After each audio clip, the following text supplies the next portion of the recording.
One of the number one reasons why women struggle with dating and relationships today is that they choose men who are not ready for anything real.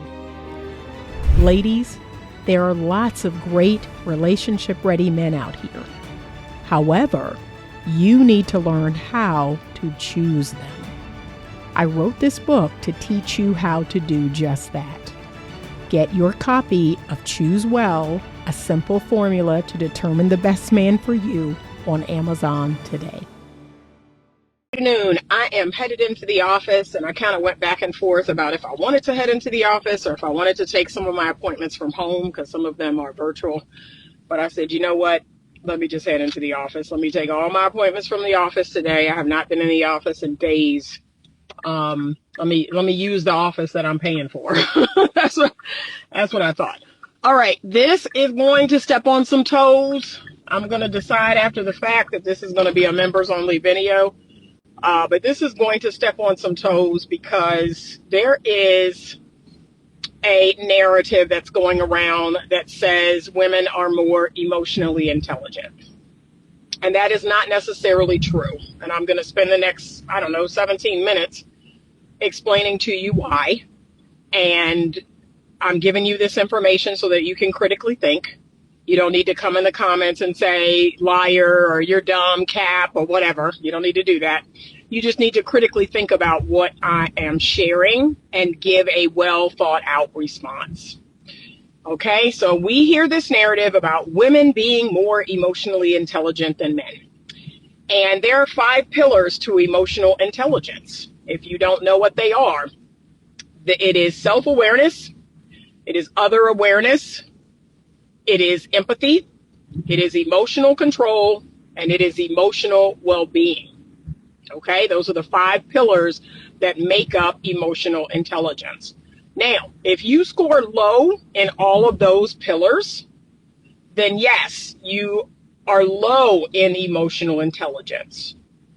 If you score high in some of them and low in some of them, okay, I would average that out and say your emotional intelligence is average.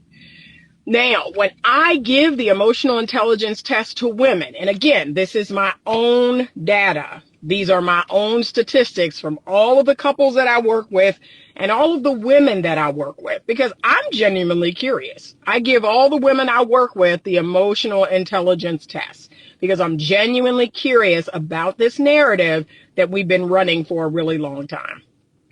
What I have discovered in my own practice, working with women, whether they come in a couple or whether I'm working with them alone, is that the self-awareness scores vary. There are some women who are incredibly self-aware and some who are not. The other awareness score tends to run higher in women. Women tend to score very high in other awareness. And a lot of us believe that we're socialized to do that. We're socialized to be the community martyr. We're socialized to take care of other people and to meet other people's needs and anticipate other people's needs. A lot of people believe that's part of our social programming. So most women do tend to be very other aware, right? They're looking out for others and seeing what others are saying and doing. That's one of the reasons why women are behind the whole woke movement and the whole, left liberal leaning, radical liberalism, because they spend a lot of time looking outward and looking at what other people are doing, what's cool, what are other people doing, what are other people saying.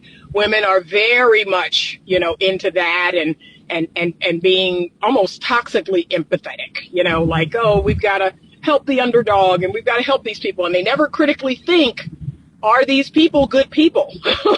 Are these people that y'all claim are being oppressed, are they good people? Should they be oppressed? Like, we're never really giving that real thought. Okay, we're just, oh, they're the underdog, we should help them, and they're not prone to using a more logical, rational stance. Like, let me critically think about this. I know this is what the culture and society is telling me. These are people I should feel bad about or feel bad for, but should I? Like I know this is what people are telling me, but should I feel bad for these people? Are these people genuinely being oppressed? Like what is really happening here, right? So a lot of women don't do that. They just, okay, they're telling me that these people are oppressed, that these people are being done wrong, and they immediately pick up that cause. They do not critically think about if that is the case or not. So, self-awareness. Oh, these drivers, y'all. These drivers. I got my signal on, but these drivers. Self-awareness is 50-50. Some women are very self-aware. Some are not. Some are not. They're not aware of how they come off and how they appear to other people. There's plenty of women like that where they think they're sugar and spice and everything nice, and they are not. They're nothing like that, but they think they are. And so that's what matters, what they think, what they believe. So their self-awareness is 50-50. Some women are very self-aware, and I appreciate that, but some women are not. Other awareness, most women tend to have high other awareness because of how we're socialized. The third one is empathy. Now, I have noticed that these scores are kind of all over the place. As a gender, women do tend to be more empathetic. And like I said, it's because, the society has kind of trained us to look for people who are oppressed, look for people who are the underdog, look for people who are in need and all of that. That's very much, weaved into the fabric of who we are. And the society is also teaching us that. So, but it's interesting to me that these scores are kind of all over. Like I've seen some women who have high empathy. I've seen some women who have lower empathy. And then some women have selective empathy. They're going to be empathetic toward women and not men. They're going to be empathetic toward Black people and not white people. Like I've seen that. So these scores are like all over the place. So I really can't, until I have more of a subset of participants, I really can't put a pin in that because they're just all over the place. Like I said, women in general tend to be empathetic. And like I said, they can suffer from toxic empathy. But the scores in my practice, they're kind of just all over the place. Here is where women really struggle. So emotional control. I would say 90% of women score low in emotional control. They really suck at knowing how to control their emotions. And if you're a woman watching this and you were really honest with yourself, you would say that that's the truth, right? We all know women, even if we're not one of them. We know women, though, they have terrible emotional control. They are impulsive. They say things, do things, based on their feelings, based on their emotions. And then, the consequences of the aftermath comes after it. But most women really suck at emotional control. Men as a gender, they beat us out on that measure every single time. Most men have high emotional control. They may have lower empathy, but they have high emotional control. Women also score higher in trait neuroticism. So I believe that plays a part in it on the Big Five. So when we're doing the Big Five, I give women the Big Five too. And most women score high in neuroticism. So that to me explains the low emotional control. And then emotional well-being. Now this is really interesting because I would think that women as a gender would score high in emotional well-being, but they don't. My little research shows that most women score low in emotional well-being. They're not doing what's necessary and needed to take really good care of themselves. Again, they're socialized to think about others and, do for others and put others first and all of that. But most of them, they suck at taking care of themselves. They suck at their self-care. They suck at having true emotional well-being. And I think a part of that too is, just this feminist thing we got going on that says you can have it all. You can have it all. You can do it all. And the truth is, that's a lie. I told a client that just the other day, and she burst out crying. She burst out crying when I was like, yeah, that's a lie. You're not believing that, are you? And she just started crying. And she's like, oh my God, that resonates so much. I was like, yeah, that's not true. You can't be all things to all people and do it well. You can't have your hands in 10 different pots and all of those things are going great. No, That's not going to happen. All right, I don't know what happened. We got disconnected. I'm not sure what happened. My phone is, I don't know what it is with me and the phone. But I'm going to wrap this up. I'm going to wrap this up real quick because I'm getting ready to turn into the parking lot. Men score high in emotional well-being, and that was surprising to me. But men do tend to take good care of themselves. They know how to say no. They do tend to put themselves first. That I find that that's true as a gender, that men are going to consider themselves in all things. So yeah, I think that was really interesting that men's well-being score was actually higher than women's. So I just want to debunk that narrative because there are parts of the 5 pillars of emotional intelligence that women do not meet. They're not good at emotional control. It's a toss-up on self-awareness, and their scores for emotional well-being are low.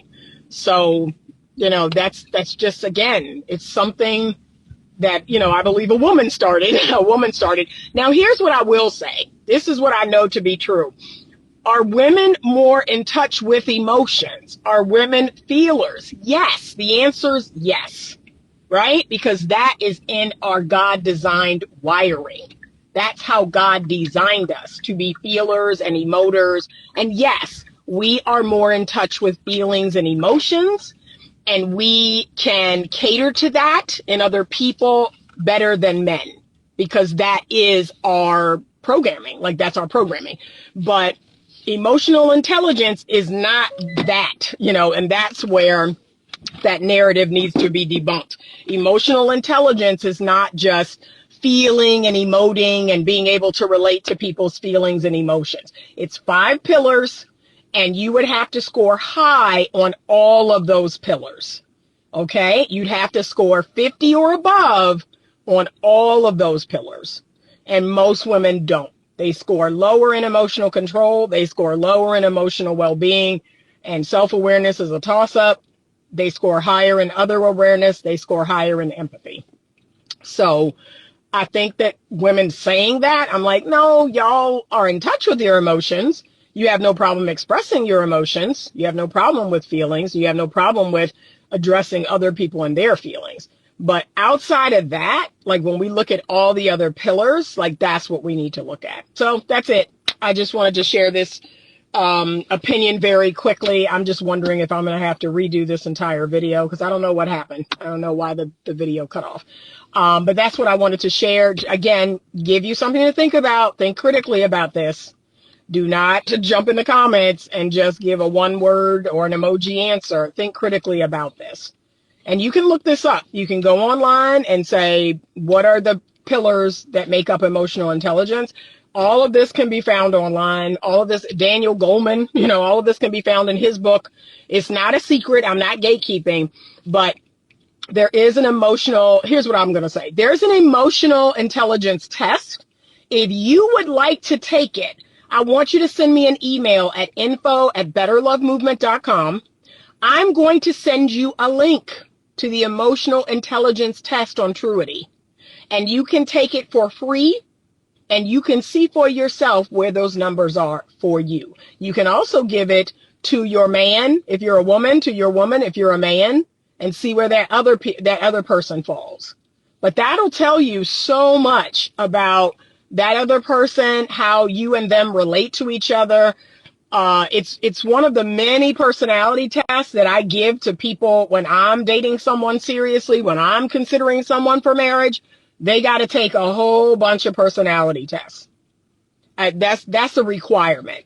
Like, that's one of the weirdest things about dating me is if we're going to do something serious, okay, I'm going to send you an email and it's going to have these links in it for you to take these personality tests. And what I want you to do is either forward me the results or screenshot the results and send it to me. All of that is required now. Like I said, I don't go off of vibes no more. I don't go off of feelings. I don't go off of looks and all of that. I need to know if we're genuinely compatible. And this is one of the ways to find that out. It's also a good way for you to just get to know yourself. Because a lot of you all think you're self-aware and you're not. Can I be honest? Y'all think y'all are the most self-aware people and you're not. And you're not. And so, yeah, take the test and see where you fall. A lot of y'all going to have a 20 or a 30, somewhere up in there when you think you're a 90. So if you're interested in finding out, email me at info@betterlovemovement.com. I will send you that link. Have a great day. And as always, stay open to love.